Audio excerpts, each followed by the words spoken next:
And I think we'll start. I'll need some help.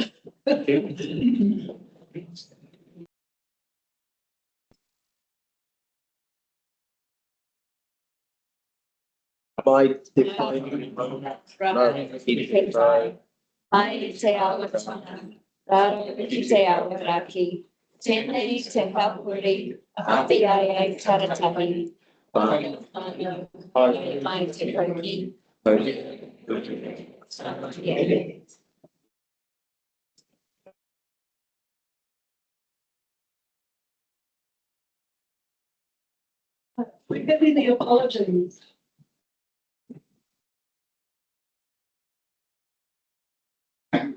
Go.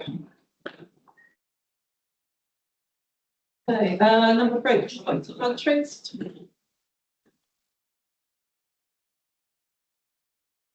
Good. And we've got 9 of them pockets. Go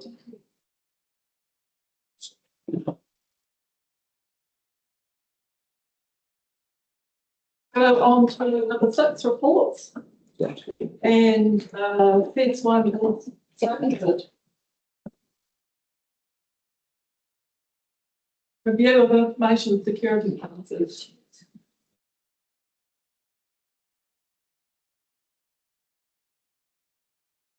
And you've been technical difficulty, are they?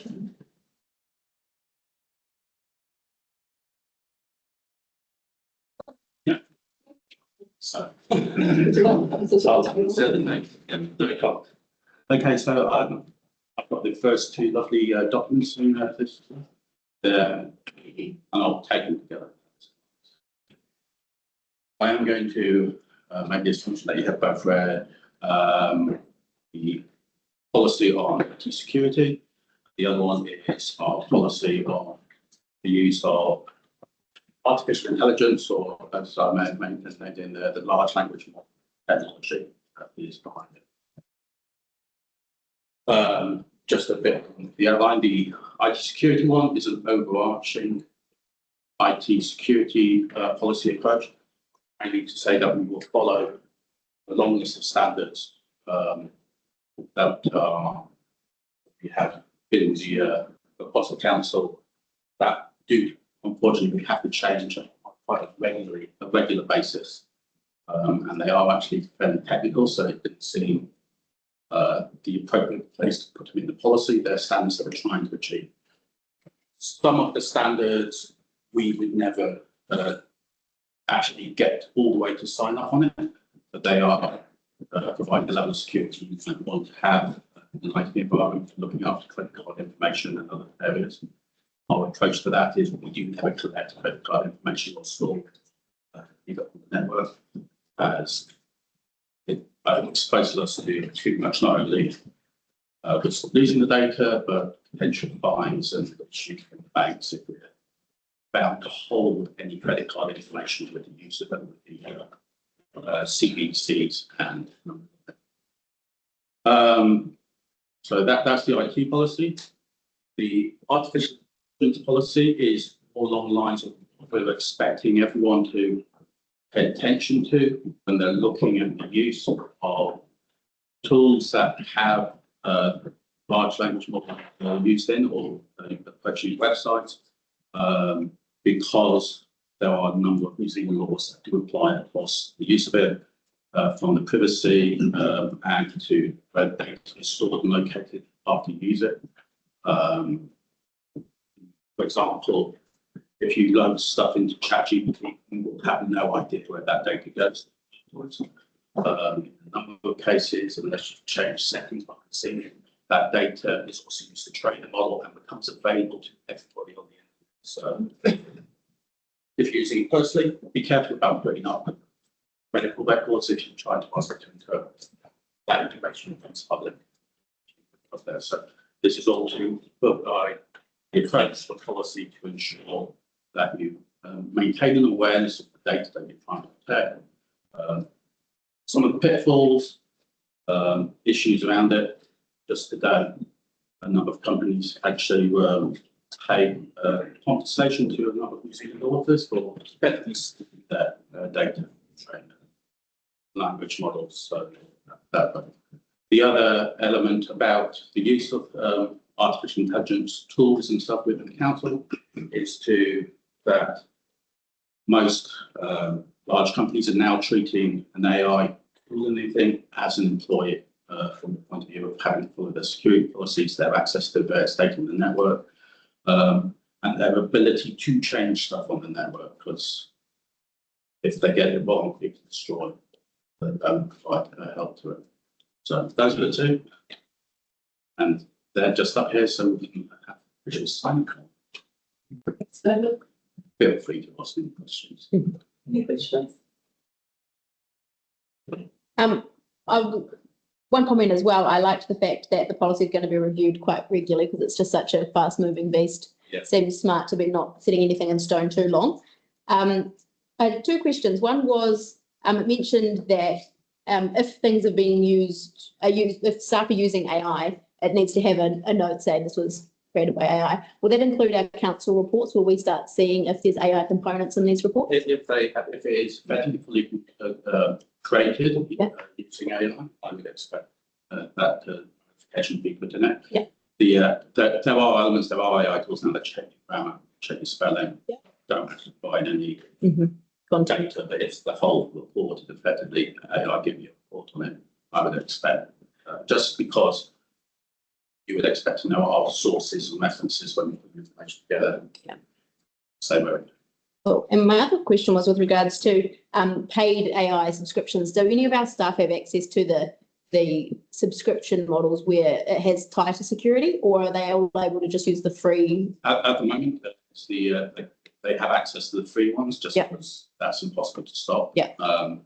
We have encouraging use of Copilot, which is a bit more tied down. We haven't currently signed up the council to the subscription purely along the lines of cost. Yeah. And determine where it might fit into with actual use cases around it.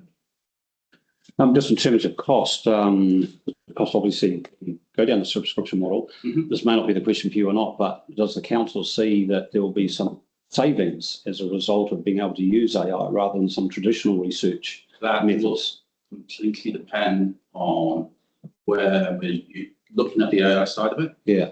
The cost of just say signing up to Copilot is effectively the equivalent of hiring the two heads. Yeah. At minimum.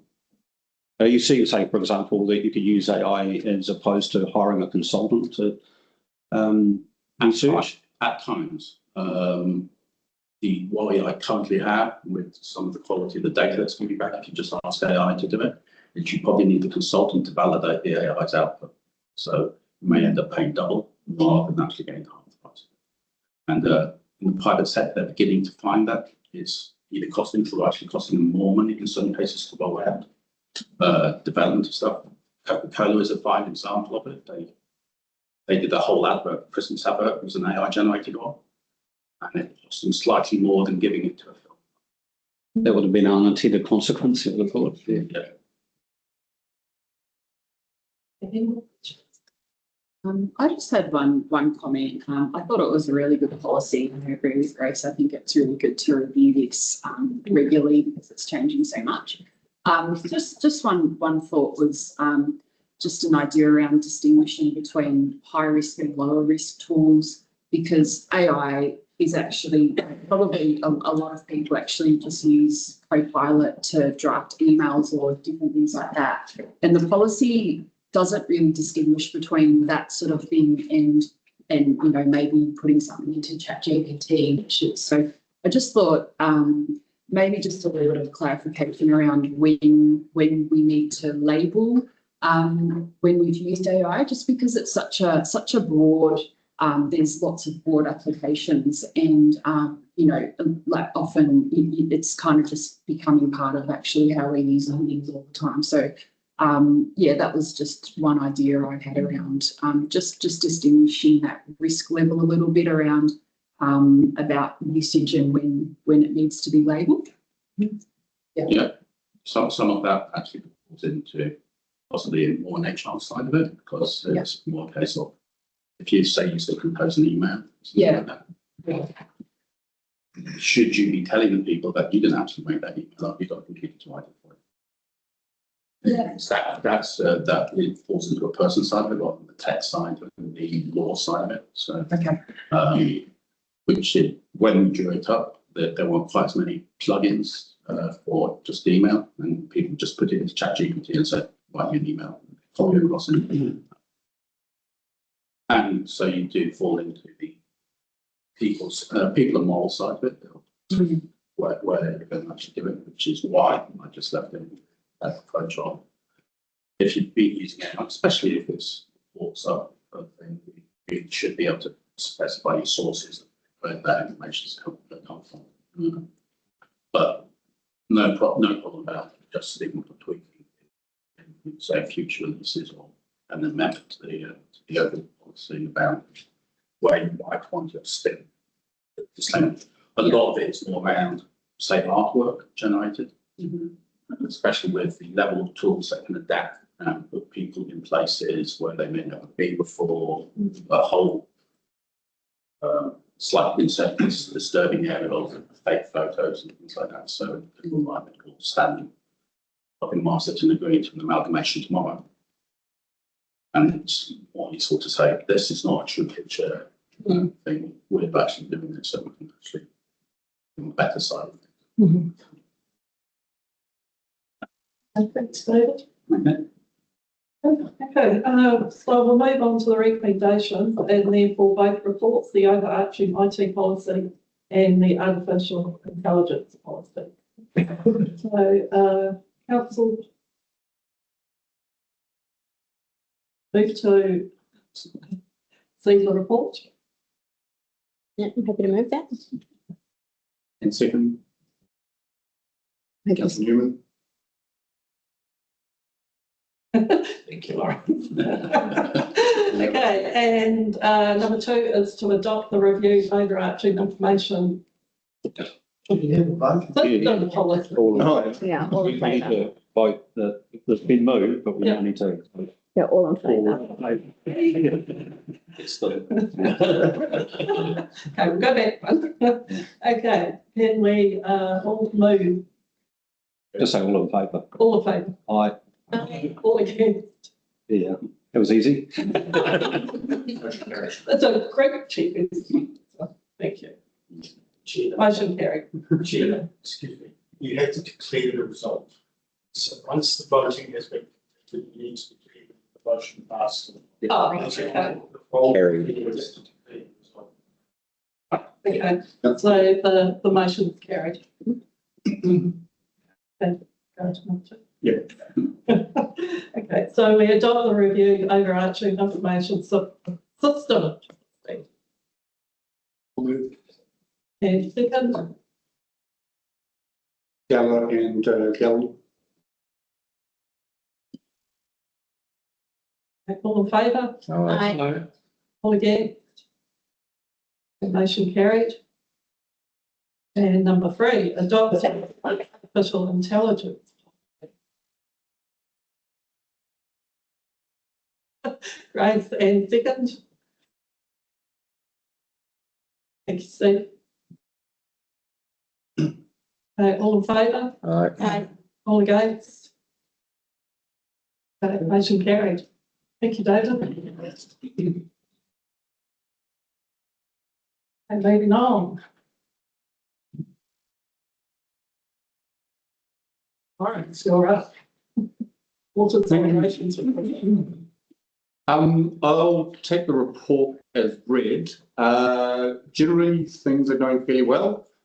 I have added from my previous reports, just sort of indication on because the reporting period sometimes changes, so a bit of a comparison in terms of previous annual counts in terms of leaks and how many service requests in that have been called out. So for instance, there were 220 leaks or service requests for water, and over the 4-month period, we had 42 sort of in the total, just to give us a bit of comparison in terms of how things are tracking.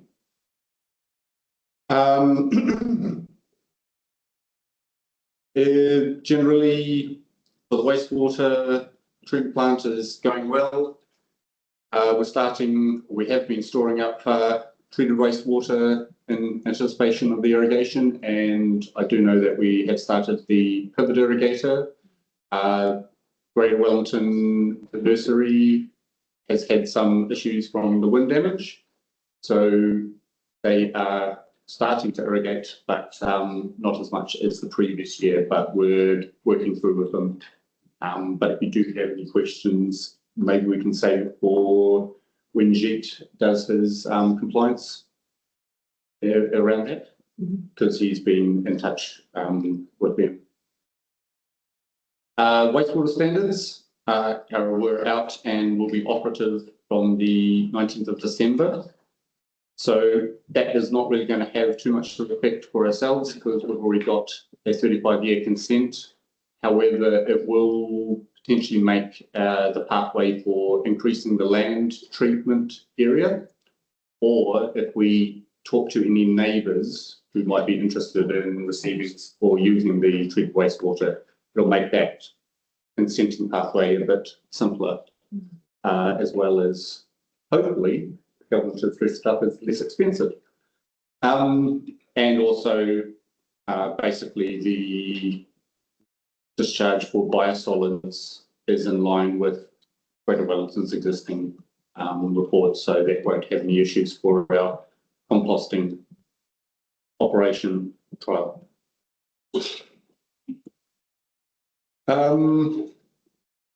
Yep, and we have started water conservation measures, and we've moved to alternate days with sprinklers because it's starting to get warm and the water usage is increasing. And I've added in a graph sort of so you can see on over the period what sort of usage is on a day-to-day. Can everybody read the different labels? Probably a little bit small. I'll update that for that one. And generally, we're getting a few more requests in for the water race to clear blockages now that we're starting to look at reduced flows with dry weather. Any questions? Just in terms of what sets the water demand as to when you put a sprinkler restriction on, is it what determines that? So it is related to our resource consent. Right. So it's reduced river flows. That's the river flow that does it. Yeah. It's also to help as part of our consent, we need to put water conservation measures in anyway to protect it, but it also reduces the pressure on the treatment side as well. Lawrence, page 17 of your report, 4.2 wastewater, down in the third paragraph, the new wastewater standards that have come in and are effective from the 19th of this month. Yes. You say in here there is the standards prescribe a streamlined consenting pathway for wastewater within treatment levels. Yes. As such as, and there's efficiencies. The aim is to drive efficiencies. Does that include efficiencies in probably less reporting that you have to do, or different ways? Is it less labour involved? Again, it will actually, for new consents, for discharges that don't have a consent, it is likely to increase. It's fairly in line with what we do anyway, in terms of how often it requires a monthly report and what goes through. It probably would, if we were reconsenting, increase the number of samples that we take, because it is prescribed as fortnightly rather than the monthly samples that we currently take. So we're double some sampling. So at the moment, there's no real savings in time or efficiencies for us. Only if you got a new consent. Correct. Yeah. Thank you. Any further questions? Yeah, I've got a 6.1 on the water races. The call-outs tracking, from what I can see, less than last year. Will the last will our last quarter obviously be higher as the low flows come on? Yes, and that's traditional during summer. People are a lot more cognizant in terms of what the water levels are, and obviously with the stock needing the hot temperatures. So yes, there will be an increase in call-outs. Yeah, thank you. And Mark, Lawrence, this is not nothing to do with Carterton, but just in terms of the new wastewater standards, and I know you live in South Wairoa. I just wonder if you could give us a quick comment on whether the change in the standards is likely to make the pathway from consents in South Wairoa easier. I think it affects us in terms of the overall costs of what's going on with I+T.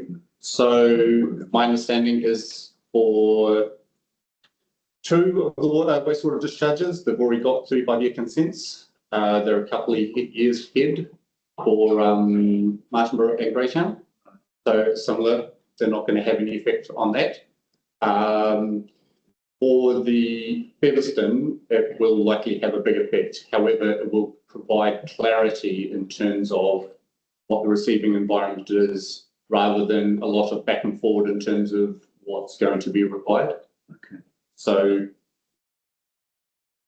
unknown.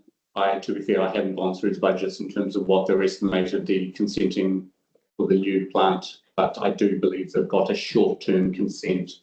It will probably make it easier because the minimum, unless there's real reservations or they need to improve it, is a 35-year consent, rather than a whole lot of short-term consents. But yeah. Because I have in the back of my mind that there was a hope abroad that the change in the regulations might actually make some of the costs that councils have been looking at maybe a bit less, but it will long term, particularly that 35-year consent, because I mean, even Carlton had before they got 35-year consent, we got a 4 or 5-year consent before we started putting in the pivot irrigator. any further questions? Thank you, Madam Chair. I've got a couple of questions, Lawrence. Whether this one's for Jeet or not, just around the irrigation season, I'm not sure if you can answer this or not, but you mentioned the compound project is delayed and water regimes being trialled to ensure to minimise stress to the plantings. Is that something Jeet will answer? I'm just curious, can you provide a little bit more information around that sentence? Just for... Do you have further information? In the report, it states the compound project is delayed and watering regimes being trialled to ensure to minimise stresses to the plantings. Correct. Yes. So Green Wellington is doing a trialling experiment on their nurseries. Because last year when they did it, their plants were dead. So they're trying different frequencies of irrigation to make sure that the sweet spot was the right nutrients for the plants. That's what's happening. It's a change. So basically, it's just how we manage it. It's potentially something we can come back with and to provide further clarity. Yeah, that'd be good. It's something we requested from them. That'd be great. My next question was around obviously the upgraded headworks that is going to be occurring. Should assist us and provide greater compliance with the new standards. Is that correct or? Sort of irrelevant.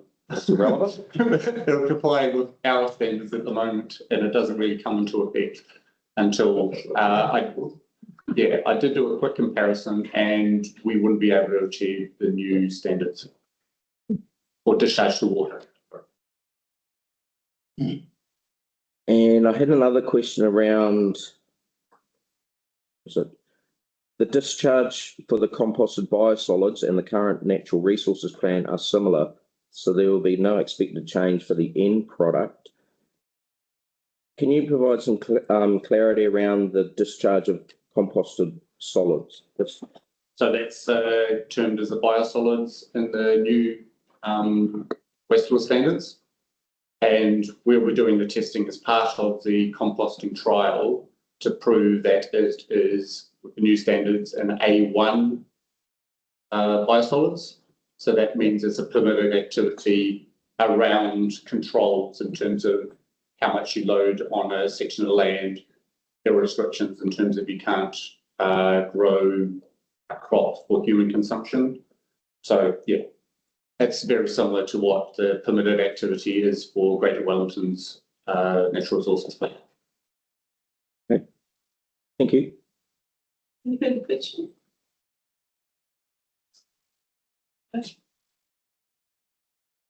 Move on to receive the report.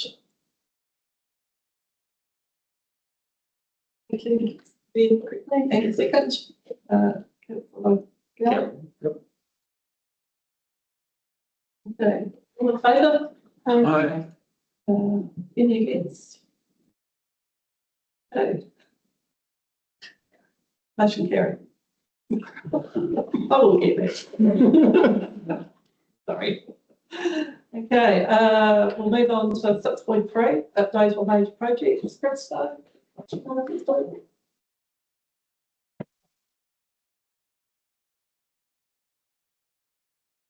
Good morning, ladies and gentlemen. Those who don't know me, I'm Christo Evans. I'm contract manager trying to get council pipes and equipment into the ground. And I'm only the one that cops the blame for everything that goes wrong. So take that you've read the report. But nothing to add, so please. Questions? Any questions? Just got one for Christo. Item 4.4, Christo, on the backflow prevention. I take it that these backflow preventers that are going in are on the little potable water hose taps, are they? Not on the actual potable. Yeah, for the water around the pump stations. Is that correct? Yeah, the ones that we put in are pump stations, all our pump stations in the region. They're not on the main. Yep. Thank you. So just a supplement to under that backflow prevention, do you know how many businesses are needing to comply with the updated code? In town, we've got about 18 businesses, roughly. 18. So 18 will Pump need to, stations. No, businesses. Businesses, 18. Oh, okay. they'll need to Yeah. update to comply. But we're communicating with them in terms of sending out. We are going to, we still haven't sent letters out, we've just compiled letters, just been approved, and we'll send it out and start communicating with business that need replacement or upgrading. Questions? Yeah, just 4.5, the High Street water replacement. I'm a new councillor here, so I wasn't aware we're doing it. Just what is the budget for that? You able to tell me offhand? It's a fairly extensive project, isn't it? Yeah, we're expecting the whole 2 kilometres to be $7 million. Right. The stretch that we're looking at, this kilometre, is about 3 million, 3 million planned. We don't have enough budget, so we are talking about squeeze the budget in on that line to do it properly. Cut the amount of work that we do down, but it's a process that we're working through.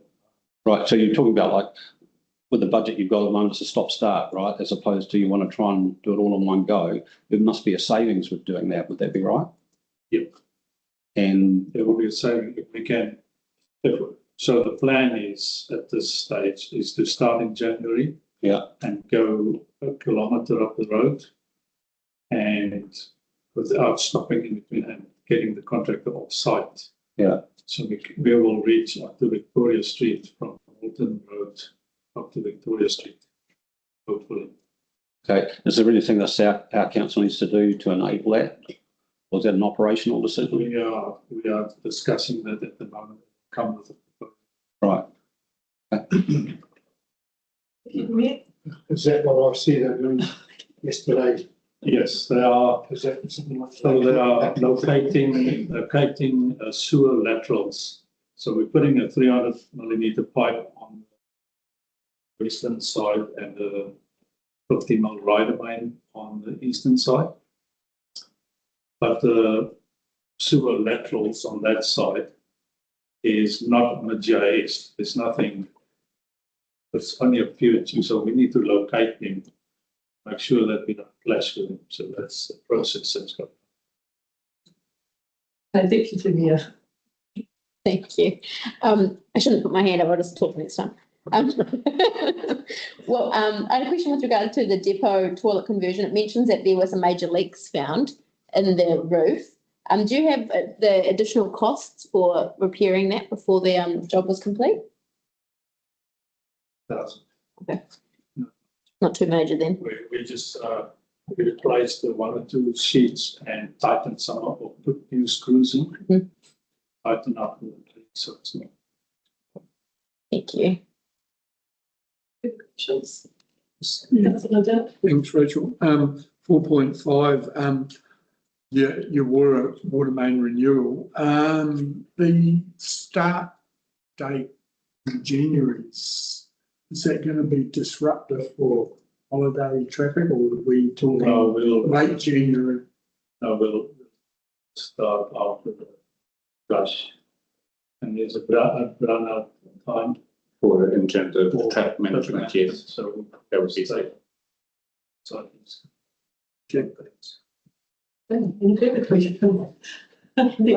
One other one. With regards to the sludge composting trial, how much attention has this generated? Is this something that's, New Zealand leading? Have other councils done a composting trial with sludge, or are we the front runners here? I think we're front runners. I think there've been similar schemes at various ones. It's just the scale potentially is a bit different to what is normally. Normally they'll just be doing a small portion that I'm aware of anyway. Okay. But I do know we've had quite a bit of interest, like Horripina were looking to a site visit. Awesome. Just on that, Mark, so will we be able to engage a site visit for the councillors if they're interested?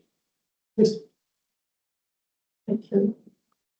Christo, just a couple of questions. The conversion of the toilets, how many more offices will there be? There's 5 or 6 desk spaces. Right, okay. So depending on how many people you're in the city. Some of if there's 2 existing toilets, will they be joined into one room, or are they? We've taken up all the existing toilets, ladies and gents. Yeah. So that all the girls. Right. So I've allowed 5 points of electricity outlets for computers, so it could possibly be 5 desks. Should be, but 4 would be. Thank you. Just when it comes to Little Frederick Street treatment plant upgrade, the building's complete now. What's the next step? So the next step is to install the plant. Line dosing plant. And we put a little bit of then period. First one might be operational. I would think January, end of February. We probably, the availability of electricians and that to get the power on that. Okay, time of year. Just the program that was given to us for the composting program. It'd be really great if we could have one of those for the projects going forward. Yeah, so It would just allow the councillors to know what the next steps are, and then we don't have to ask each.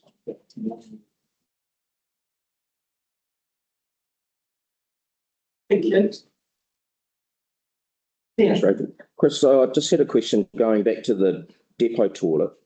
On our tiki tour where we all walked around, I noticed that there was a pump station with a toilet block, new toilet block. Was that always part of the project? Or was that something that was found to be needed? we needed that because there's the sewer connection at the front. It just was too shallow to reach from the back, so we pumped it to the front. Okay. But that was all inclusive in the whole. Yeah. It was also ironically left over from the project that didn't go ahead. So it was something that we already owned, which is, and the council staff installed it. Another question, just on the event centre roof remediation work, just around what the insurance is covering, and it's fantastic that they're going to be covering all the scaffolding to cover the cover over the top. When the line is removed and everything, is part of the insurance going to allow the contractor, whoever it is, to go over and check that the substrate is all still fully attached and everything? Is that all part of it as well?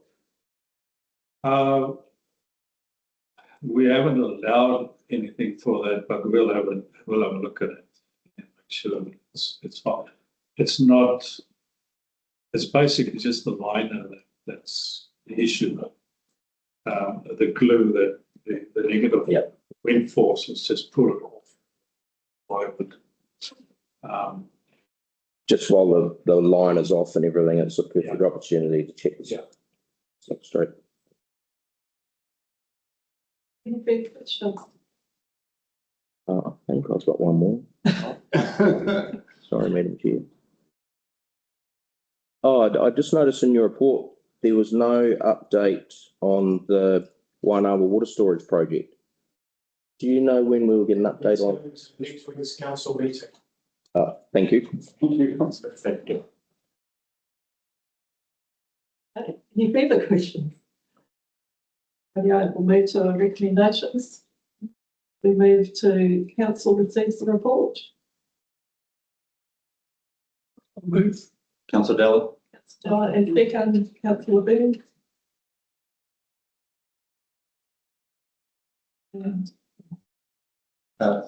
Yes, fourth. Right. Against. Motion carried. Thank you. Thank you, Chris. Thank you, Chris. Okay, 6.4, event centre activity report. Erin.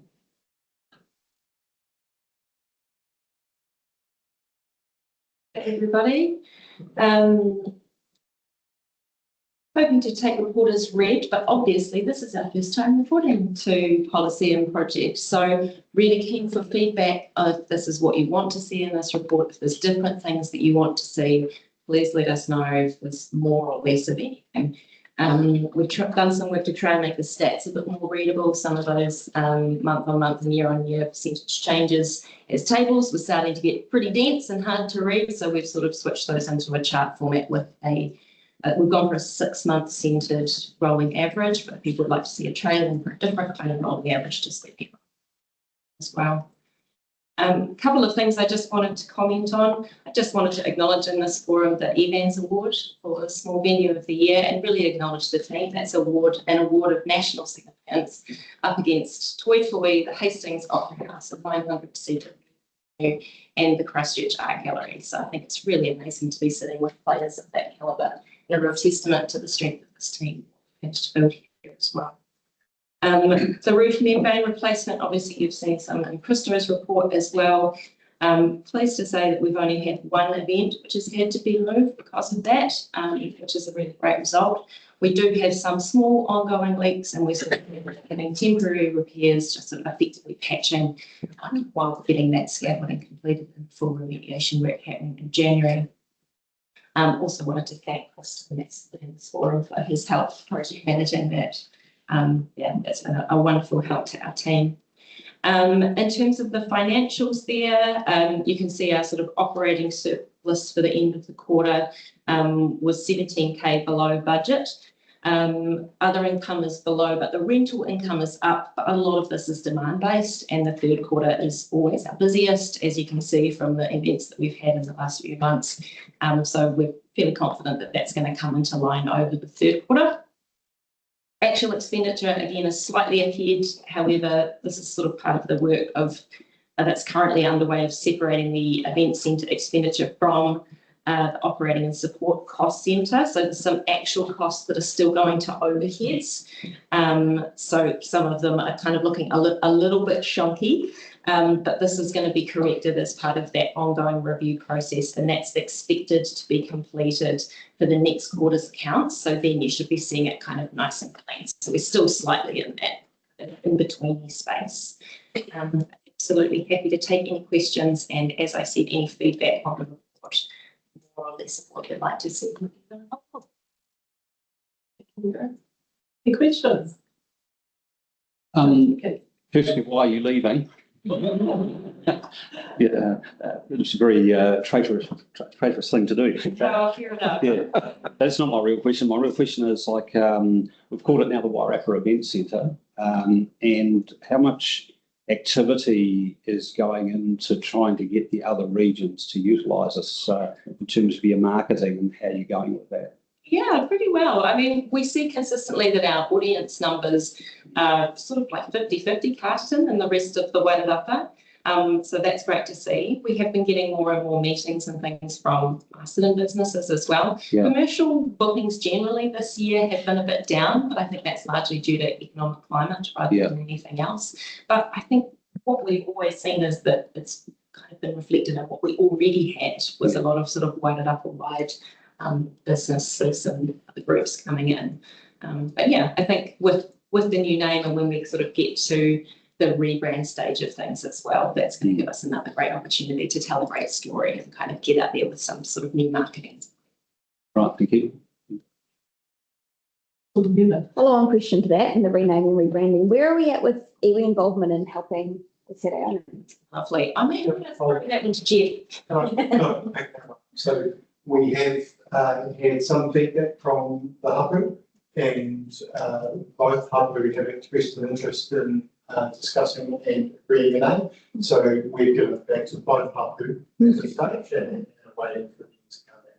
Cool. I don't know if Joel wishes to add any more, but at this stage it's not with one, it's with both of our Ngāti and Ruamāhanga.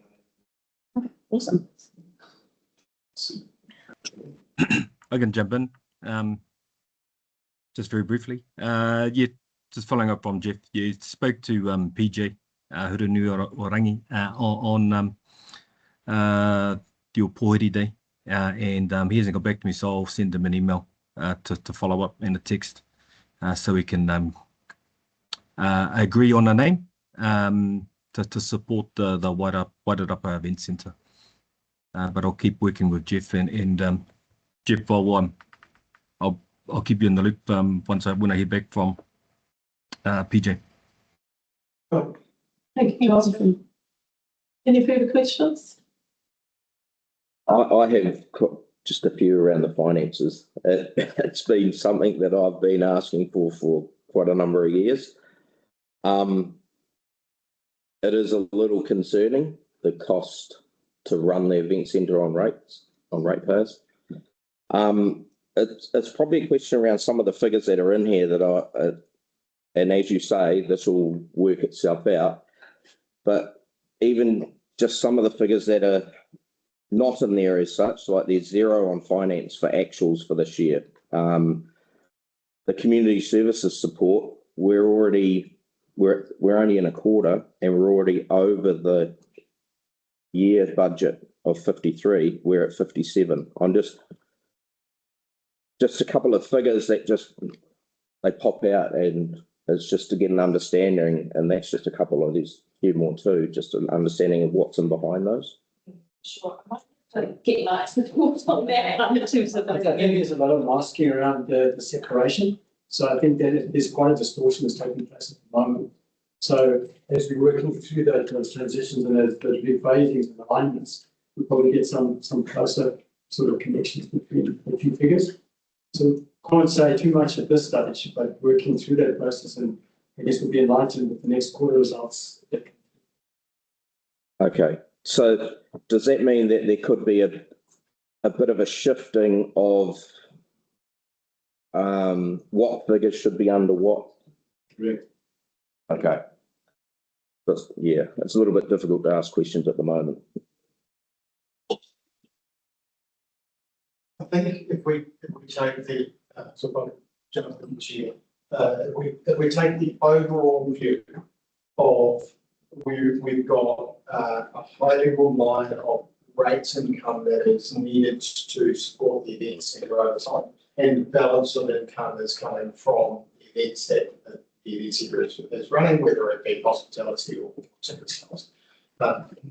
And then beneath that, we've got some budget movements within the various line items. But I think if you look at the macro level, the message that we would like to portray is there is a lot of great support to get the event centre open, and the rest of it is movement within.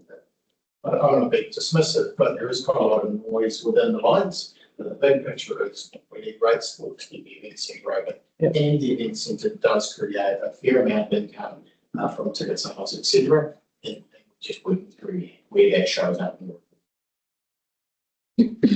So Erin, you mentioned some ideas around marketing. I wonder if there's any, just going to what Jeff's just said around the level of rate support required to run the event centre. Is there any planning for the longer term to try to market or have a plan around increasing the other income streams so that the rate support is able to reduce over time?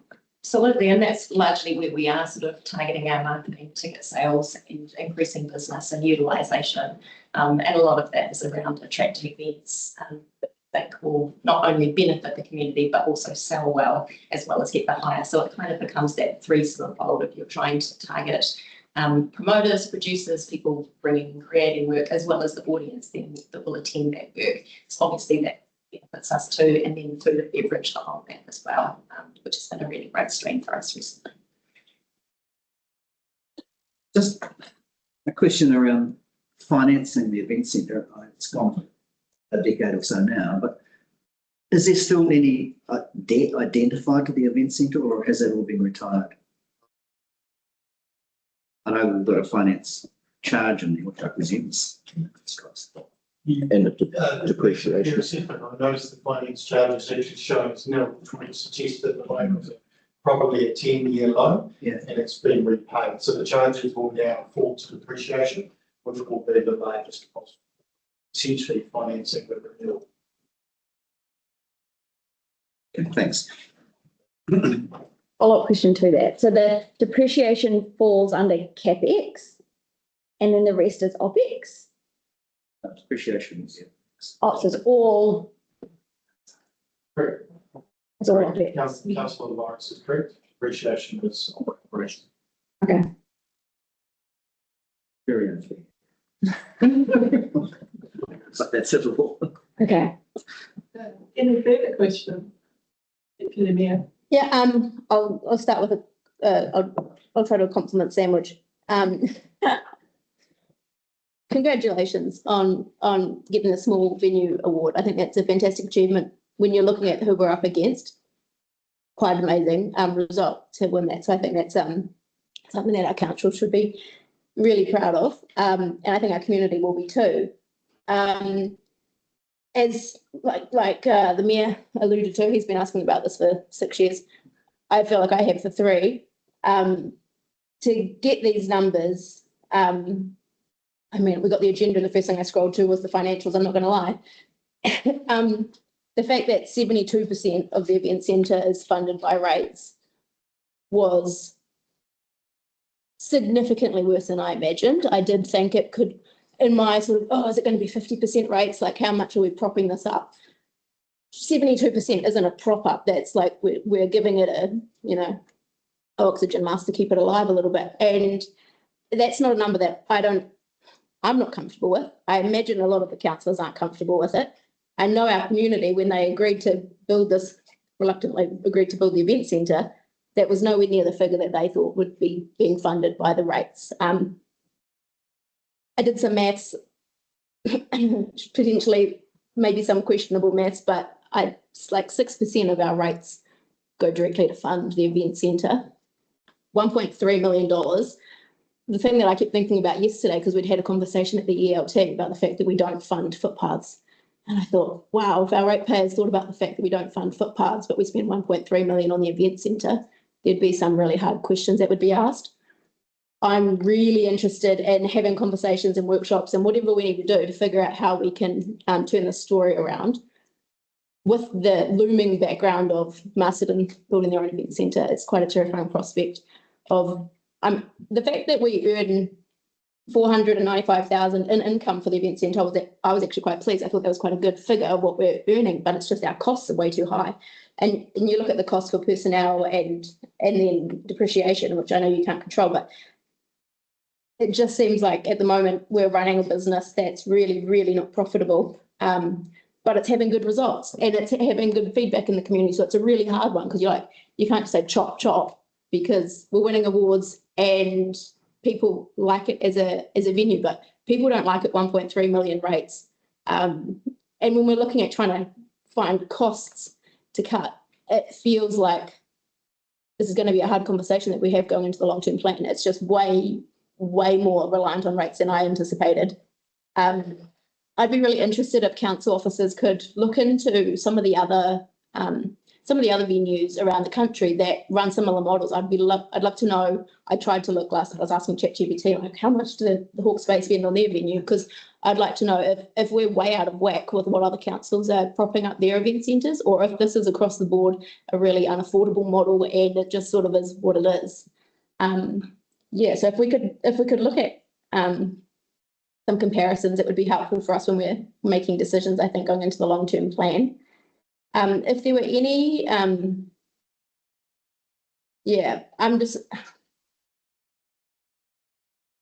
I'll come to a question. That's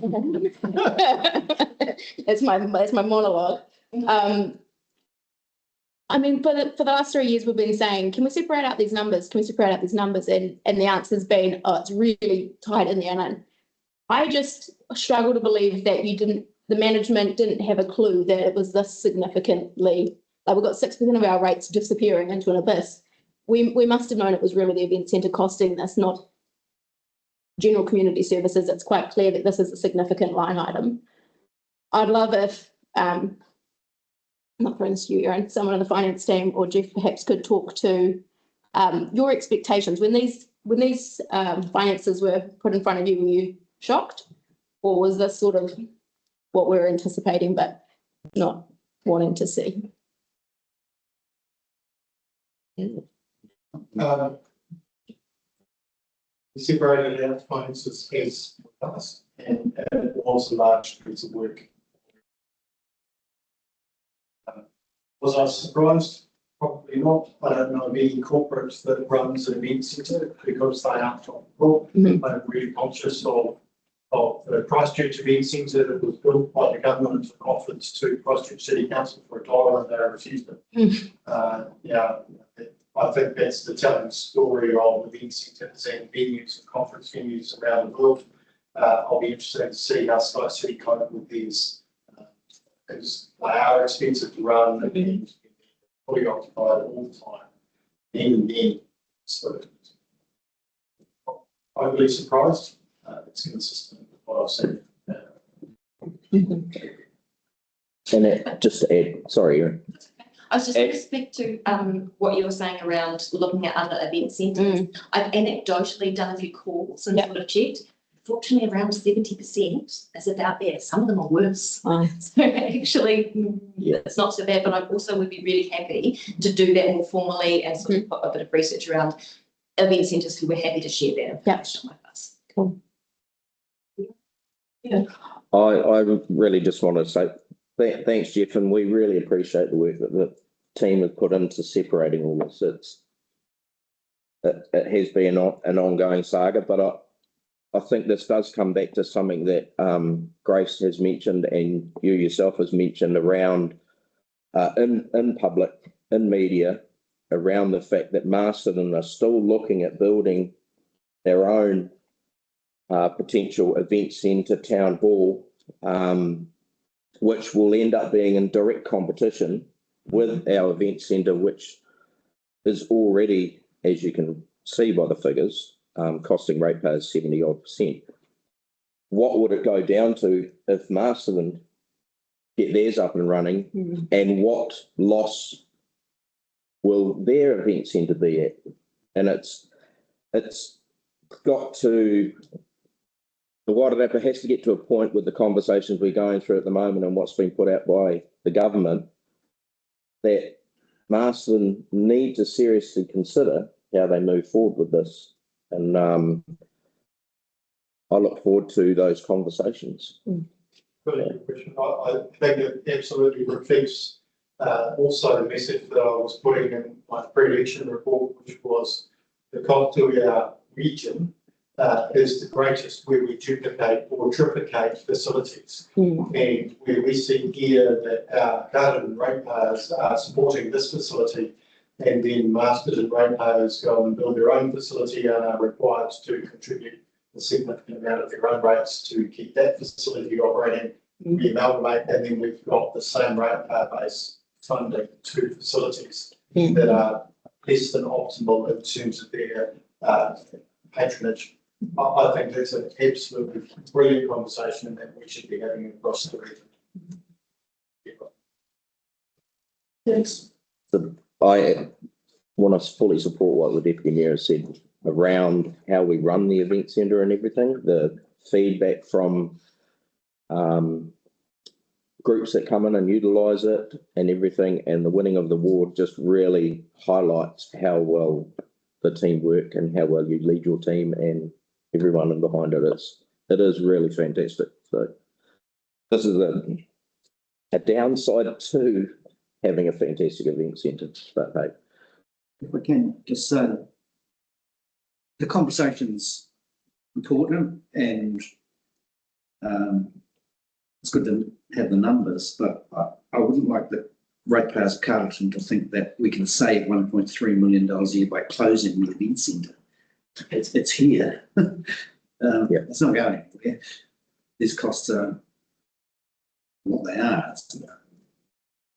So it's a good thing. So it's just expensive. So we need further discussion around this. I need to move on. So Simon. Just a very quick one. I mean, you were just saying before you've done inquiries around other event centres. I picked up from that, just if you can confirm that some event centres are in surplus, or if that's the case, the other ones we need to look at. So my question to other event centres was, what percentage of your funding comes directly from council or rates? Oh, I see. And so they were giving me an answer as a percentage rather than as a number. Right. And that sort of range between about 60 and 80%.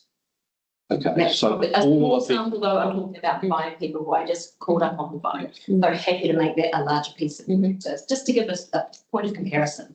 Helpful. Yeah. Yes, if you can find a success story. What is my third? What are you doing? At least worst. Yeah, cool. It's a big piece of work. Thank you. Thank you, Leah. Great report and lots of discussions and more to come. Shall we move to recommendations to receive the report? Mayor and the seconder, Councillor Della.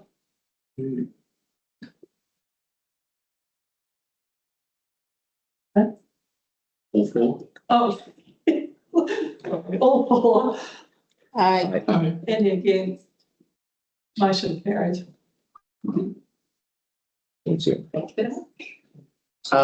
Next report was written by Graham. Unfortunately, he had another meeting on a regional forum, and basically the contract seems to be going well. Nothing to highlight. However, it would be good in terms of the successes. They have completed all the reseals before Christmas, so they got ahead of the game. So that means that we won't, for reseals, have any traffic disruption over the Christmas period. And if there are any particular questions, I can take them back. But do you have any questions? Look, just in terms of the Ruamāhanga roads, it's a sort of joint between Carterton and South Wairarapa. Correct. So how is that actually funded? And is it in terms of population or distance of roads or what? You know, in terms of our proportion of funding versus their proportion of funding. I'd have to check that. I think it is population based. Right. But also you've got to remember we. Yeah. Proportion, yes, thank you. Go ahead. Thank you, Councillor. Great question. Funding is all based on the roading network. Yeah. So there are two roading networks that we've joined together with a single provider. And so investment in South Wairarapa's roading network is funded entirely by South Wairarapa and NZTA through Fulton Hogan, and then investment in our network is funded entirely by government district council. There is one or two staff that work across the two, and they are split in proportion of time they work on various areas. The majority of the cost, in fact, 99.9% of the cost is split based on the roading network.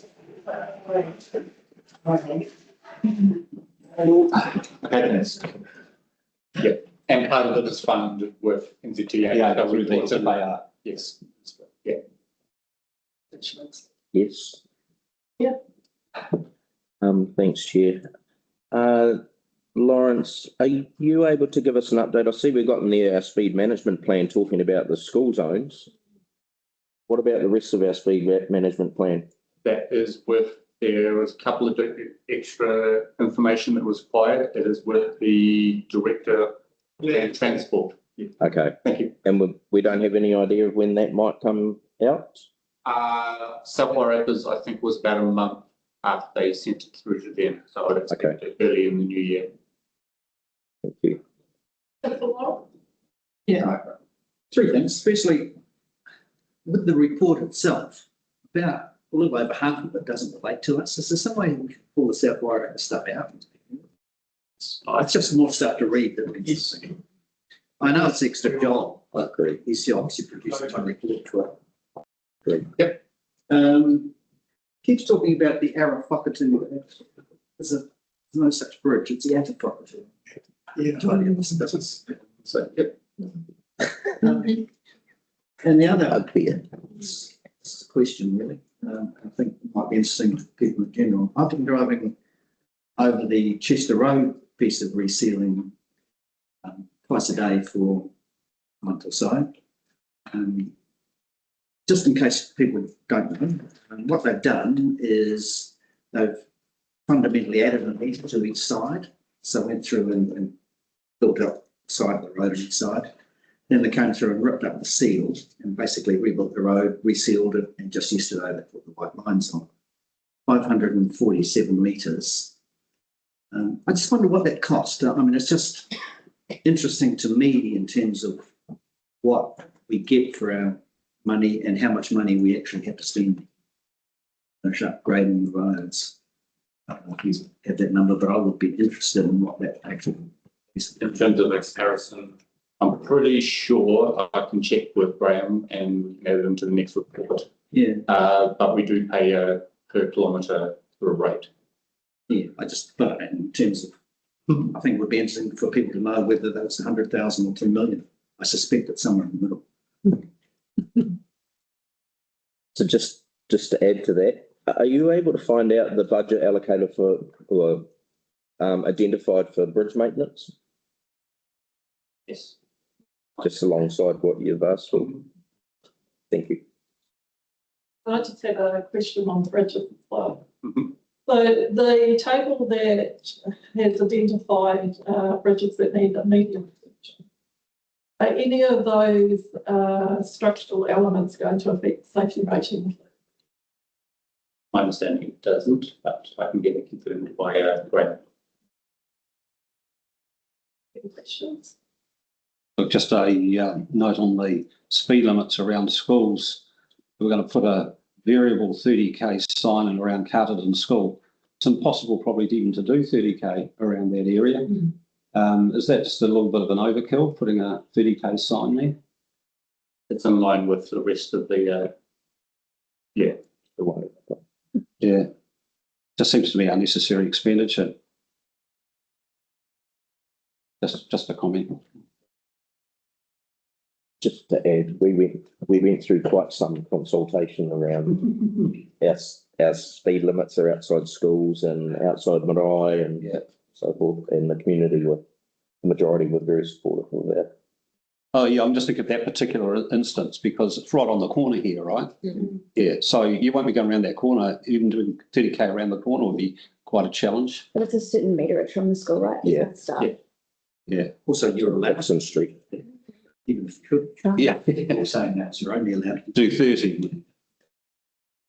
Very good. Chris. Without sign, we'd be unable to enforce. So if there was an incident, the driver would be legally entitled to travel at 50 kilometres an hour if there wasn't a sign there, and there could be no prosecution. So by putting a sign up, we could enable the police to enforce. That's Perhaps rather than a variable speed, should it just not be set to 30 around that? part of the speed management plan. Decided by council that. Yeah, that's fine. I mean, sorry, pass now. Any further questions for Lawrence? Oh, just another question. We just had a bit of a heat wave the other day. When I was looking on 1 hour road, huge amount of tar came up through the chip. Also, I think on Colombo Road as well. Just a thought is, does that actually, I'm assuming that damages the road and will be up for earlier maintenance as a result of that? And if that is the case, how protected are we from further heat? Should we be repairing the road to ensure that heat is not going to be an ongoing problem? I would assume it is part of the consideration, and they do obviously be working with NCTA on that risk. So I wouldn't be surprised if they're bringing up emulsions and that add to the reseals to adapt to the higher temperatures. Yeah. But yeah. Especially with the trucks going like Ruamāhanga Road is mostly trucks. Yeah. And it was turning into a black sea of tar. Yeah. So, I just had a question for you, Lawrence. Would it be typical for the same company that does the bridge and geotechnical structure inspections to also be the one that does the maintenance? And is that, does that create a slight conflict just because they're reporting on it and also it's creating work for them? Is that usual? Is that, sorry, in which one? So I'm looking at just the bridge Page. Is it page 44, I think? Yeah, just when I read the report, I just read that the same company that does the inspections also does the work. And yeah, again, I'm just asking the question, does that create conflict at all? Yeah. I can check with Grant, but it's likely to be part of their sort of contract in terms of they'll have certain amount of inspections as part of their sort of work schedule, but it would be part of their cost. The repairs and renewals are likely to go out to a full tender. Okay. Just a question on the tree removal. Where that tree is on private land, does the owner wear the cost of removal of the tree? Usually if they're doing it off on the road, it would be part of the coming down. So their tree falls onto public land? don't know whether or not we recover costs. Right, We'll check that out. just out of interest there. Okay, any further questions? Move to recommendations. Who receives the report? Deputy Mayor and Secretary. Councillor Gallup. And All better. all in You have a favour? problem with that, don't you? I have put it right in front of me. All in favour? Aye. Any against? And motion carried. So I've got Lawrence here properly. Okay, moving on to waste management, 6.7. It's a fish. 6.7. Yeah. 6.7. Yeah. That's point seven. Operational 6.6. Oh, sorry, I missed one. Yeah. Check. Chair. Good morning, everyone. I'll take the report as read. It share a few major updates. So the three major concerns that one with the Ruamāhanga surface water intake, half of the landfill, and water races concern renewal, they are progressing. They've seen better light at this point. So for water races, we're still progressing with the sampling that is required in response to the Section 92 request. For part of the landfill renewal process, we have engaged with the consultant. Still required to submit a few more information to the consultant. Recently, myself was a joy with the Ruamāhanga, explain more on the current operations. We are awaiting response to that. And also previously,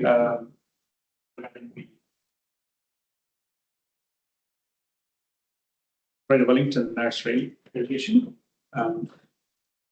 So last year, what happened was last year summer, they used to take production of water, wastewater volume for the irrigation. But what happened to their nursery was that they over-irrigated the nursery and damaged their plants. So they wanted to do a trial this time, which is significantly reducing the volume they take from us, which is a concern because the expected business with them was to take a pushing the volume from us. So that's also a bit of a concern. But since they're trying, we sort of agree with that for now. The trial is in different frequencies. As of now, they take every Friday for 10 hours, which is not much. But that is going to go the next several weeks in different frequencies. So that's what's going on.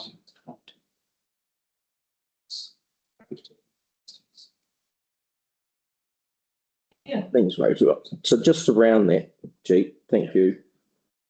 It's not the what's within the water, it's the fact that they were overwatering.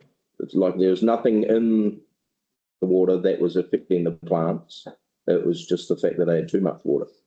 Possibly. That is what they want to find out. The water definitely contains nutrients in different levels. So the type of plant they've planted, the trees and different. So they want to figure out what's the sweet spot depending. We have provided them the nutrient levels from the testings what we have done, and they want to see that how much water is required for these plants to sustainably grow. So that is what they're trying.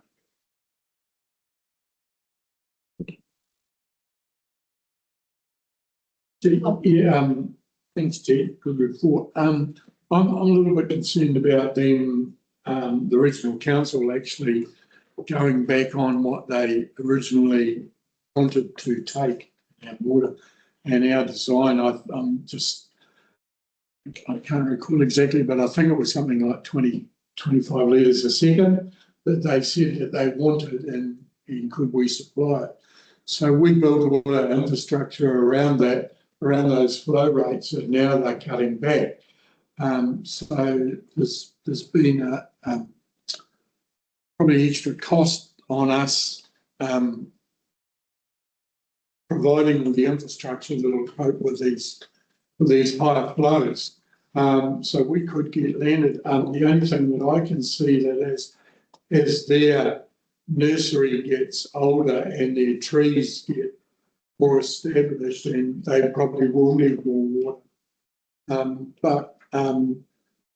Does my question probably is to you is, does this affect our ability to get rid of the rest of the water on our land available to underpivot at the moment? Until yes. It does affect that. So we don't want to get into this. I could also answer that question. We coped before they started, so it would be an increase of discharge to land in comparison to the discharge to water. It's just potentially less than ideal. We're not getting rid of as much as we had anticipated. However, we don't know the results of the trial, so we'll look forward to sort of making any decisions at the moment. But we have expressed our concerns as we are right in summer. And for instance, the wind today not necessarily would rise the levels in the river for us to discharge, but also it affects the soil moisture. So we won't be able to discharge the land or river. So, but at the same time, our reservoirs are getting filled up. So. I think it's probably a good one. We'll make sure that we discuss it at the Wastewater Advisory Group. Yeah. We've got a meeting sort of planned next year. I just hope it doesn't take as long for them to come back with their results for their test as it does to make up their mind for water race consent. Coming up to 3 years. We do have a whole extra farm down there that we're not discharging anything. Correct, and that goes back to my point with the new wastewater discharge standards. It does make that consenting easier, but we don't have consent to irrigate there at the moment. So that would have to be an additional consent, or we'd have to look at that. We haven't really discussed that and talking to neighbours and that. Silly question time. We've got a table in front of me saying, we're in 2025, right? We're dealing with consents that expire in 2018. I'm a little bit puzzled by the huge difference in those dates. So as I joined, this was the same case. So been following up from where it was stopped. Yeah. So we submitted an AE and there was discussions around that. They required more information. So but are we taking surface water, say, without a consent? Is that what it means? We can operate on section 128 to take water based on the previous consent. Okay, all right, okay, that's fine. The speed of bureaucracy. The whole up. Yeah, it's quite quick, isn't it? Right, something to do with the government's announcements. Okay, any further questions? Yeah. I have one, and I mentioned this a while ago. I can't remember if it was in a workshop or in policy and projects, but with these environmental effects applications that they're wanting you to give you more information on, now you're needing consultants and all these sorts of things. Yeah. Have you looked at putting it into a AI model to just see if they can beef it up in a way that makes them tick the box? Because it feels like there's so much work that goes into these consents, and it takes so damn long. And I just wonder if there's something that could be utilised that might be able to help get some of these things across the line. Councillor Sapia control. I just think we should utilise these tools, and because I don't have the, this is my personal opinion. When it comes to AI, just like you mentioned before, if it's a paid version, you get more refined, more reliable results from the AI. But we don't have it. So if we have it, we can give it a try. I'd just be interested between yourself and our IT team looking at that, because you're trying to compare the AEE with another document. I thought if you just put both of those things into the system and say, make this work, I wouldn't be surprised if they can populate something that's useful. That is possible, but also at the end of the day, we need to review it with the Yeah. experts. Themselves that we got. Unfortunately, we'd have to declare that we used AI, which might wind them up a bit. Maybe we should change that policy quick. Yeah, okay. But just food for thought. supplementary to that, though, I mean, the Resource Management Act proposed changes may well, so Yeah. in some ways it may pay just to hold on until we know what's happening there. Gotcha. Any further questions? Okay. Thank you. Thank you. Right. Thank you for the report. Oh, absolutely. We will receive the report. Thank you, Councillor Gillen, and second. Thank you, Deputy Mayor. And all in favour? Aye. Yes. Now you can go. No, I was. I wouldn't dare. Motion carried. Okay, it should be. So it's like 7 months management. Here I got a chair, mayor, elected members and staff. Just wanted to give a quick intro to myself and the work to the new elected members. So my name is Sarvesh Tiwari. I'm the Waste Management and Minimization Officer for Cardigan District Council. And we are a part of the 8 other councils of the Wellington region, and we have adopted the Waste Management and Minimization Plan for Wellington region in February 2024. So all the reports going forward, you will be seeing is that we are planning and we are targeting the objects and the target that we are trying to achieve for the waste minimization in terms of achieving the targets and goals. So that's where we are. And now getting into the report. So I take the report as read. And you can see in the waste summary, there's a little hike in the e-waste in October 2025 because we have conducted a free e-waste drop-off weekend for the Cardigan residents. And the feedback was very, very much appreciated. We received some 3.3 tons of e-waste materials, which usually residents have to charge for the regular appliances and everything to drop off at the transfer station. Going forward with the project updates. So last September, this September, we have joined Keep Resilient Beautiful campaign as Keep Cardigan Beautiful. Just wanted to note that this is not the Keep Cardigan Beautiful group. It's just a name, so they provide. And we have some very highly enthusiastic volunteers who have taken part in it, and they have, alone from Cardigan, have collected some 1.4 tons of litter waste across the rural and urban area, which is quite fascinating as well. Speaking about the initiatives, so in the Daffodil Day Festival, I wanted to give a big shout out to Chris from Good Lives Wairarapa. In the 11th hour, he has agreed to take some organic food waste collected at the Daffodil Festival, which is, you can see, it's 96.1 kg. So that is a complete diversion from landfill. So big shout out to Chris. You can see in the project update that officers are reviewing the KPIs for the shared waste contract. So I just wanted to highlight here for the new elected members that all the 3 councils of Wairarapa, we currently have a shared waste contract within 3 councils. So the contractor currently is taking care of all the curbside collections and all the waste management of transfer station side aspect of the waste management things. And the contract is currently up for renewal. It has been extended up till June 2027, if I'm not wrong. So that is something which I am working closely with the other officers of the Wairarapa Council to produce the KPIs and work with the engineer to the contract.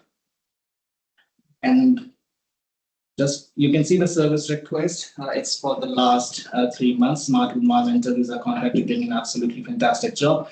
And so as the customer services team, every sort of service request is being taken care of within 48 hours. If it's just related to bin damage and anything else.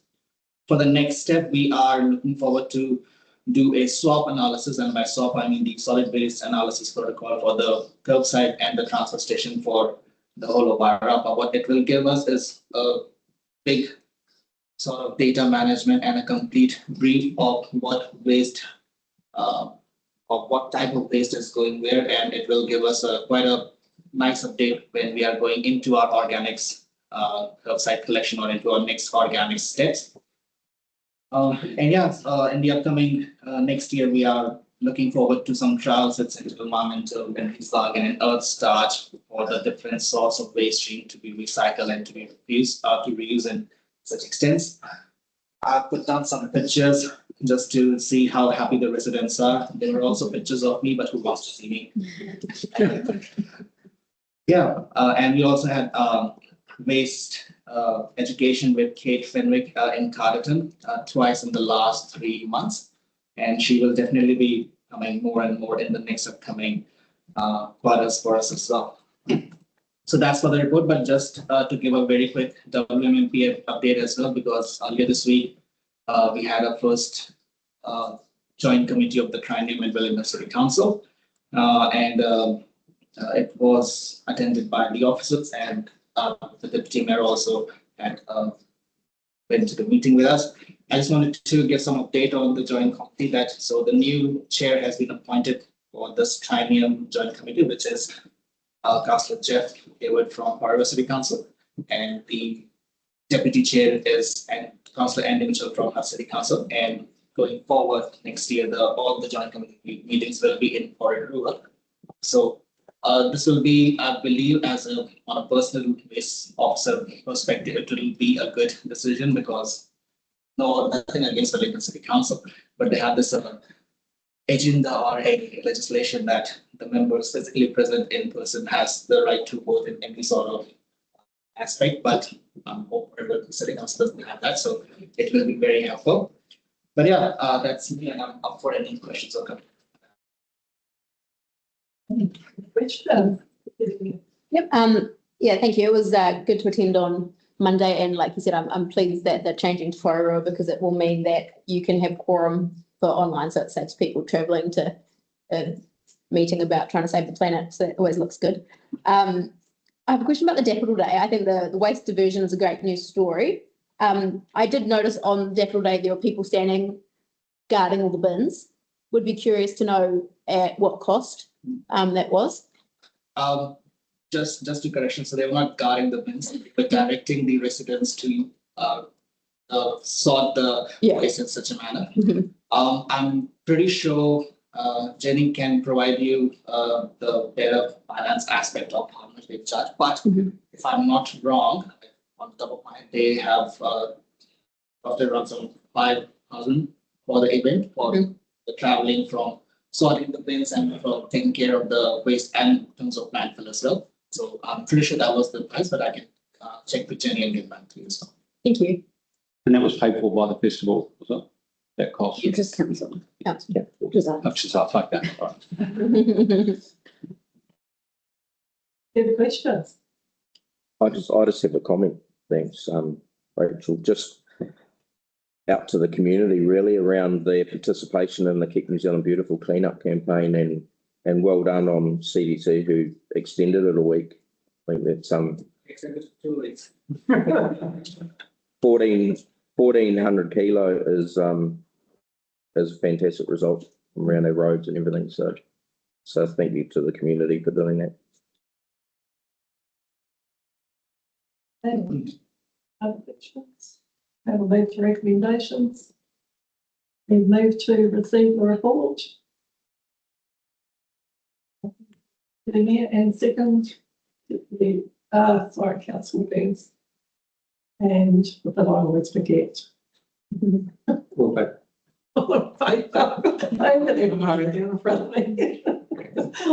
Any again? No motion moved. Have we scheduled a break for this morning? Every 2 hours. Right, okay. Thank you. Okay, moving on to 6.8, climate strategy. Ricky. Kia ora, I'm Ricky Hutton for the people who haven't met you before. I'm the climate change officer here at council. And I take it everyone's read the report. So back in April, we got a new climate change strategy, and in June we agreed an implementation plan for the year. We do annual implementation plans. The strategy is very much around council changing and adapting to climate change and reaching out to the community from there.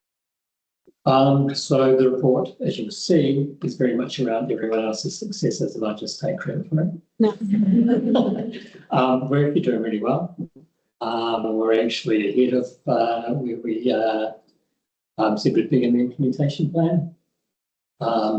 The emissions stuff is all completed. We've caught up with all our backlog of the emissions inventories, and we did the 6-year report in the last training as well. There's some great stuff happening. So things like the composting trial sludge, things like sort of waste minimisation stuff, diverting stuff from landfill, the progress of our district plan, which has a lot of good things in there from a climate perspective. So as far as progress against implementation, they were doing really well. This is just an update. So we just don't get to the end of the year and go, hey, what did we do? So you'll see some success stories in the report, and a number of them have got links to stuff where we've actually talked about this with the communities. Any questions? Is the solar system that runs the wastewater plant, is that part of your portfolio? Kind of. Because I mean, I keep an eye on it. Yeah, I'm sort of interested in like how much, how much benefit we're getting from that in terms of not only saved power for the wastewater pumps, but also what we're receiving in terms of revenue from exported power, to the grid. So it's good. There's two parts to that. So it's covering the daytime power coverage of the wastewater treatment plant. We still have some charges in the evening because there's something to charge in. Yeah. And we're getting around $1,700 a month back in credits. That's right. Going back to the grid. And Jeff and I are meeting with Mercury to have a conversation around some of the challenges with it next week.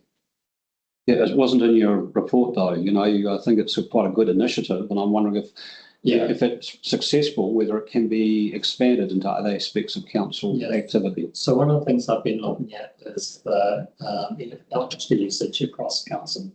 We actually have 2 electricity providers, and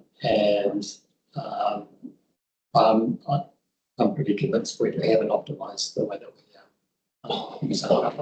we are tied in with some existing contracts that lock us in for a couple of years yet. But I want to make sure that when those contracts are up for renewal, that we know what we want and what we want to negotiate. I made a couple. One was, can you give us a little bit of information about the no-mo trial? So this is on our website as well. So this is the parks team looking to I'm well happy to. Text me, start and I can hear them. So the intent was really to increase the biodiversity in the parks, but it has secondary benefits of reducing the amount of gas petrol use for So we just selected some of our neighbourhood parks, Starlight Birds, South End. Auckland, South End, and we've had really good feedback from that. And it's just so it's not the entire park; it's just a strip of area, and encouraging the wildflowers to grow. And it has been quite a cool and to look at doing more of in the next season. Cool. And my other question was with regards to, I'd be interested in your thoughts now. We've got a new face of our climate change strategy in Gardaton. I'm interested in your thoughts around the decision that council will have to make with regards to our forest and harvesting it at some point, and how that's going to change our emissions profile. Have you got a suggestion or a thought at this point of what we should be contemplating? So we have to make a decision within the next 5 years, because the harvest is due in 2032 is when it's planned. And that will mean that will become carbon positive rather than the negative we've got at the moment. As we cut down trees, we've got to account for them.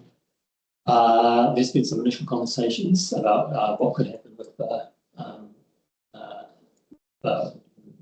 the forest area, and there's a lot of interest in making it a recreational area. There's also potential changes to the emissions trading. Potentially in future, there could be more native forest included in that. So that's also a consideration as well. It's not something which we should jump into without having a lot of information around what the alternatives are. If we harvest, we will crystallise a liability for carbon credits unless we replant that forest. So harvesting kind of locks in the future of that forest remaining as a pine plantation, because at the moment replanting a native won't give us the amount of carbon credit offset that we need. So I agree with Ricky at this stage, doing nothing would seem to be the least cost solution for us with that. Semi-related, we noted that 80% of our emissions are in fact methane from the treatment plants.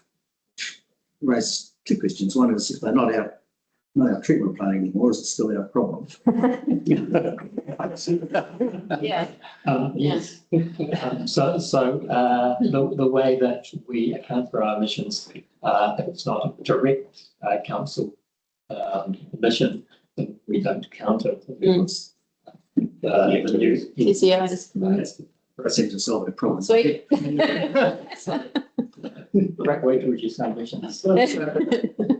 Is there not some overall consideration going on as to the way methane is actually counted? So the conversations that are going on at the moment are around agricultural methane. So is that different from our methane? Yes. Still methane is methane. It's still CH4, but it's reduced. So it's Yeah. reduced in the waste water pond. So the conversations that have been going on and the changes that have been made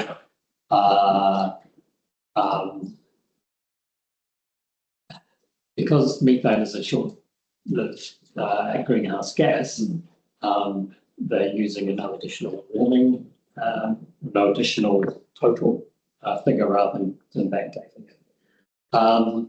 And that has implications more broadly.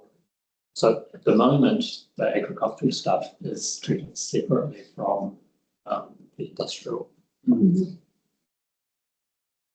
That, I guess what's in the back of my mind is somewhere between now and 2032. Well, that might clarify it. So. Well, by then we won't have to worry about the wastewater plant. It's a complicated area and one that's highly politicized. So I would hate to talk into this space at the moment just because of his hugely varying views on it. Any further questions? Just got one on the grant funding, waste minimisation grant funding. I see there's 3 grants being awarded, and there's another 3 to come. Are they local commercial businesses? What are they doing? Are they so most of them are voluntary groups. There is a commercial business in one of those which has come through, and there's conversations going on about that over those figures have changed because some of those have been approved since then. I've just got a note here in regards to the paragraph around one process water project. There's a sentence about reducing the chemicals and power by not using potable water. The water actually comes from sewer. I think that should say the name. That's the non-potable supply that's coming from the waterways. So we're removing how much they're taking from the potable master treatment supply and using the untreated waterways. I just read that as we're reducing the use of chemicals and power by not using potable water. Yeah. From us. Correct. So we're not saving that because we're not producing.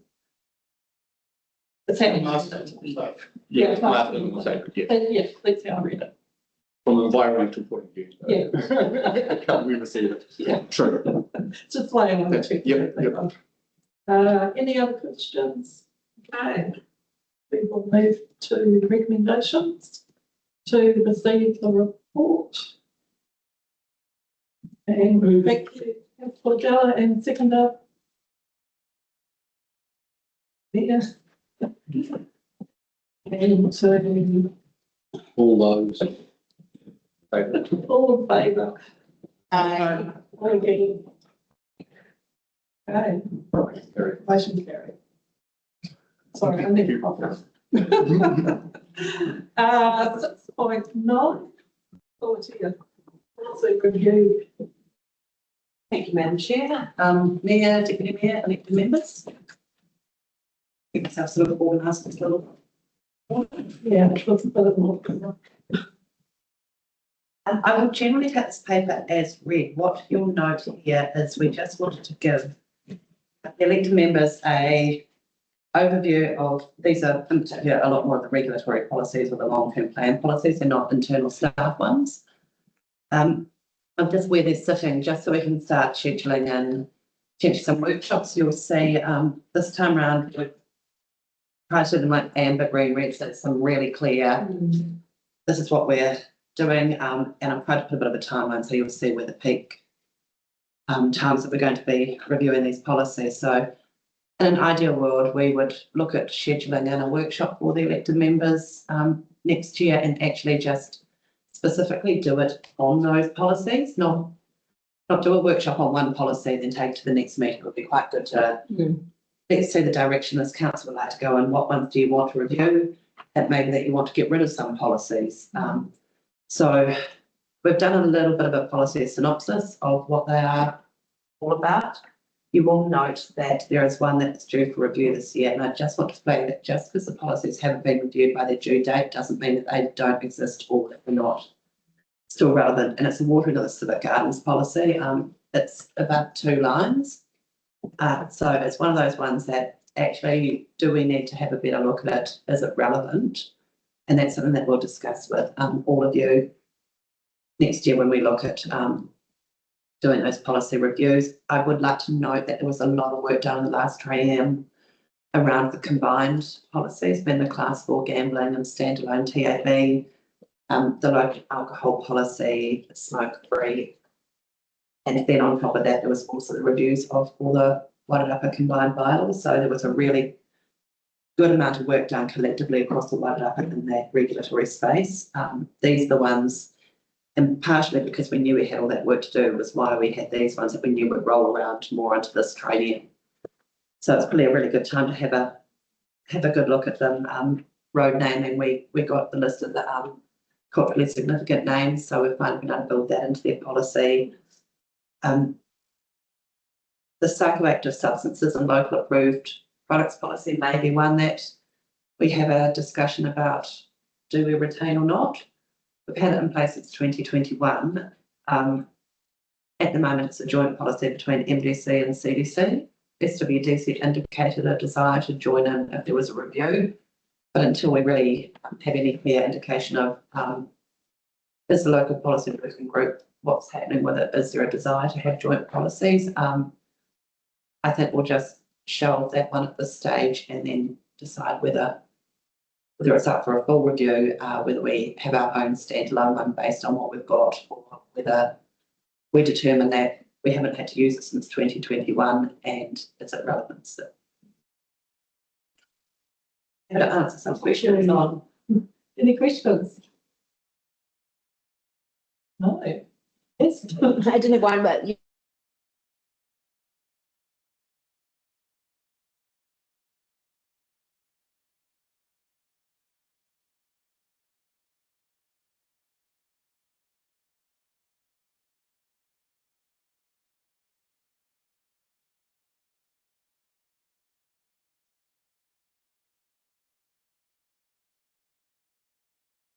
possibility just to set up a combined hearings panel if it was something like a joint policy. I think at the moment everyone's still trying to get their heads around where it's sitting. Should be able to get more information on that next year. Cool. Yep. We'll move to the recommendations to receive the report. Yeah, and seconder. Thank you, Councillor Burns. And 4. Against. Aye. Okay, motion carried. That's my side. And we'll move on to 6.10, update on planning risk. Thank you again, Madam Chair.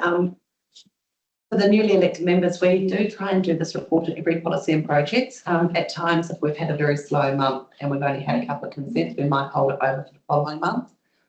But the purpose of this report is just to give you an overview of what's happening in our district in terms of the subdivision consents, and you'll sort of see some of the assessment tools we use, particularly at this stage where you'll note that you'll see things saying like non-complying activity, or it's a controlled activity under the proposed district plan, but it was a non-complying activity under the operative plan. So it's sort of showing the direction that we go in with the new plan, and also some things are of interest, and generally there's some really exciting ones I might highlighted. In the past, we've put up on the screen some nice little heritage things. It's just so that you know what's happening. We're not just reporting on statistics, there's a bit of context behind the developments and subdivisions. And we're happy to answer questions on the resource consents. And if my brain has gone blank from when I reviewed it and signed it off to the question that might pop up at this table, I'm always more than happy to email that response out after. But sometimes a few weeks is quite a long time to remember things. Happy to take questions.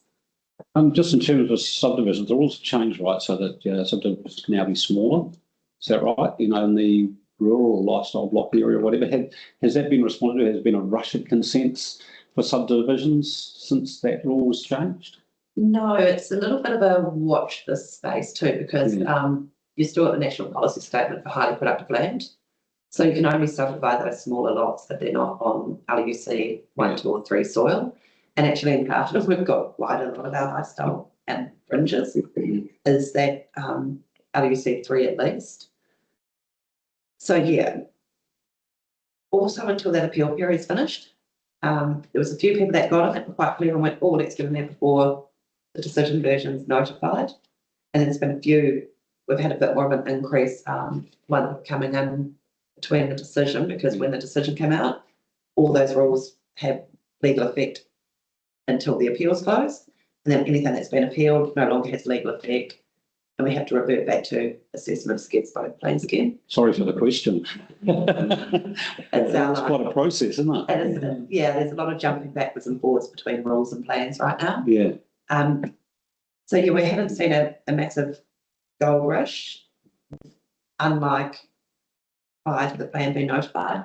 We were just getting absolutely smashed with 4 hectare subdivisions. You know, big farms being cut up into 4 hectares because people were really worried about losing their ability to subdivide. Yeah. Now we're beginning to have conversations about these people that might have done 6 or 7 4 hectare lots are now coming back going, don't really want these 4 hectare lots, knowing that we can do, you know, a 5,000 square metre and 1 hectare. Is there a way we can have a discussion on council about our baseline said, you know, we have consent to do a 5-lot subdivision. How about if we look at clustering these and doing a couple of smaller ones, 1 hectares, and then leaving a bigger balanced farm? How would council feel about that? Which kind of actually makes a bit of sense, and they would have to vary the consent and assess. So we might actually get some really nice outcomes because of that massive gold rush before the plan. Okay. It's a moving space. Joel's just got his hand up online. Joel? Hey, kia ora. Hey, just a question about the subdivisions, not opposing the middle, but just the recent news article with the drop in population. Is the subdivisions, I got 2 questions. Is the subdivisions Are we foreseeing that a way to, like, is there interest there? And are we foreseeing that a way to hopefully, with that interest, grow our population, obviously? So there was that in terms of those metrics around the population, and do we have the demand? Hopefully so. Was the second part was a bit about the rates and local water doing well, and the pressures on that.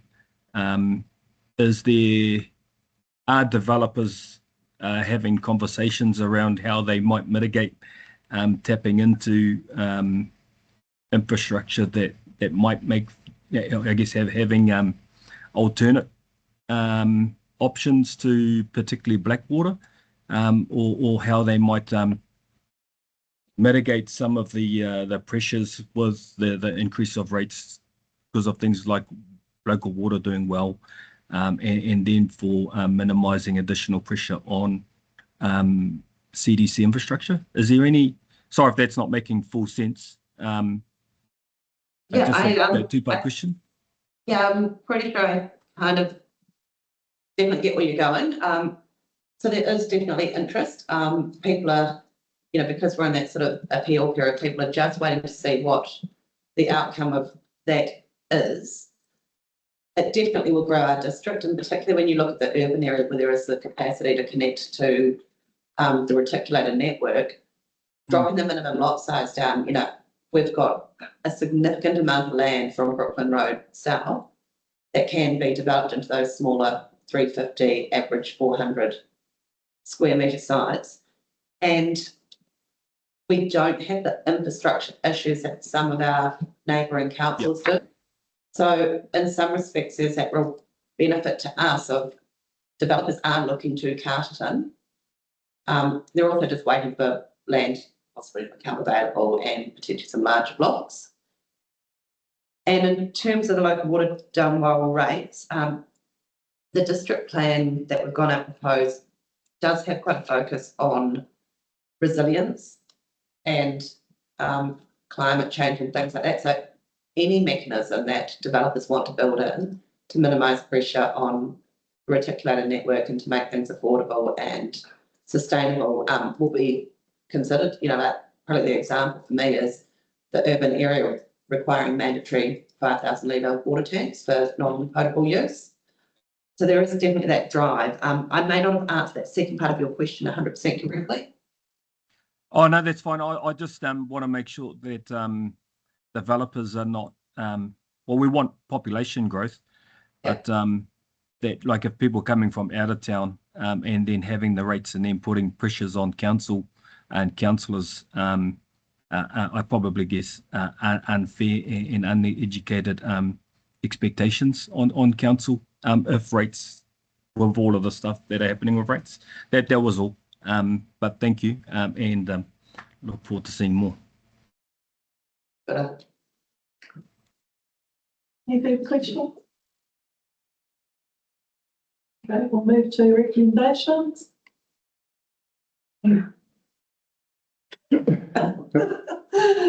Recommendations. Councillor Luber. Absolutely. It's all about the board. Anyone? Simon, was that you? Okay, yeah, I'm happy to move. Sorry, that was Simon. Second. I'll move. And Mayor second. Yeah. Okay, and 4. Aye. And again. Thank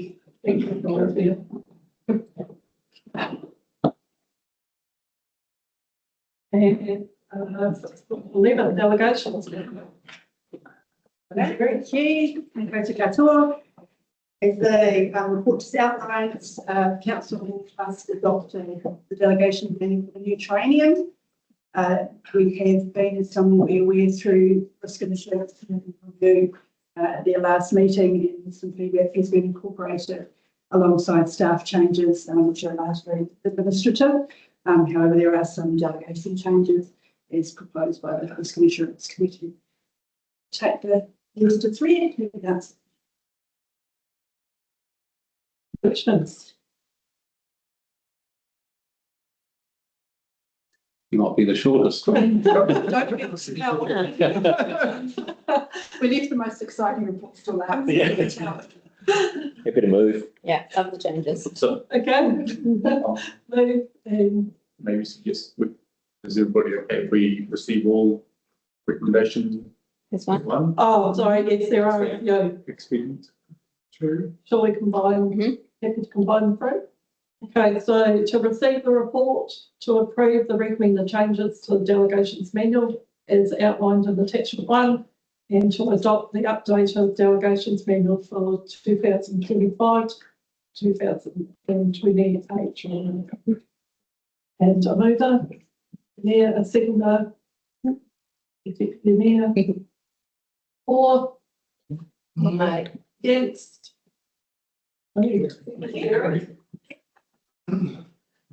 Okay, last one. 6.11, advisory group chapter.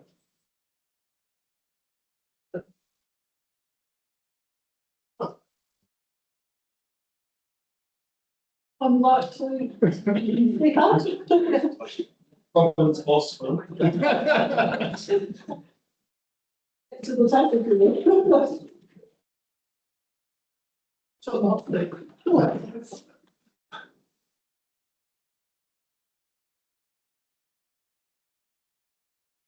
The change. Yeah.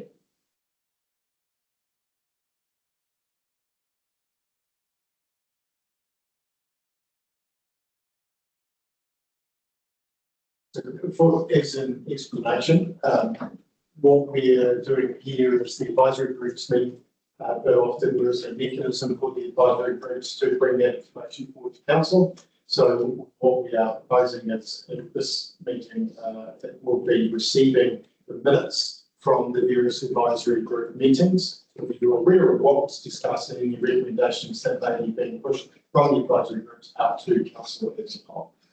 It's really formed over.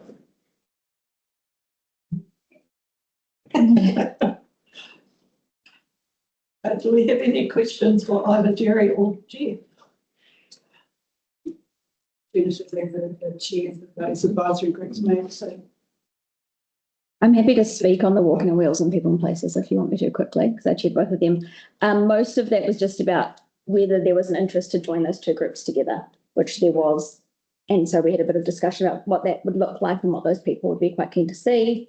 But other than that, there was no actions coming out, I don't believe, of those groups. No. Yeah. But, yeah. Yeah, basically the same with the rural advisory group, that the question came up, what the mechanism was to get things on council agendas, basically. So it was one way of making it official. So it's fair. Can I just ask you a quick question about the rural advisory group? No one turned up. We had 2/3 of people apologise. Is it kind of waning in interest or? Yeah, that, one of the appointed members has resigned, Mike Ashby. Other than that, I think it was just the day. Basically. The interest is still there, definitely.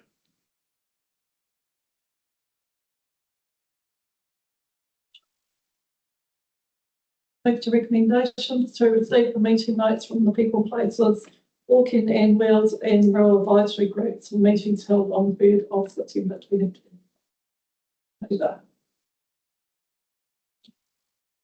And seconder, Councillor Adele.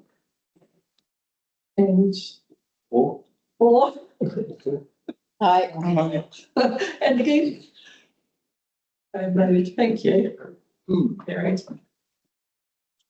And that's the end of our meeting. 2 minutes to spare. 2 minutes to spare. Okay, shall we close our meeting? And I would like to step. Here,